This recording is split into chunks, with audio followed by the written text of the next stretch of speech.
Yan mga kabakyard. Tapos na tayo sa pagpapakain. Ayan, busog na sila. Yung mga alaga natin. Ayan, busog na.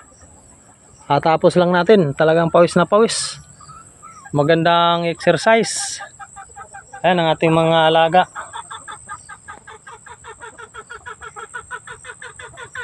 Ayan, tabi ng ila tayo. Ayan.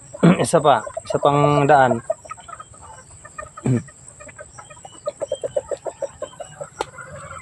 Mga alaga natin mga kabakyard.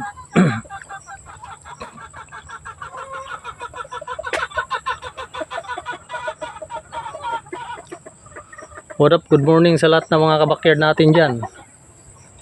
Ayan, tapos na tayo sa pagpapakain.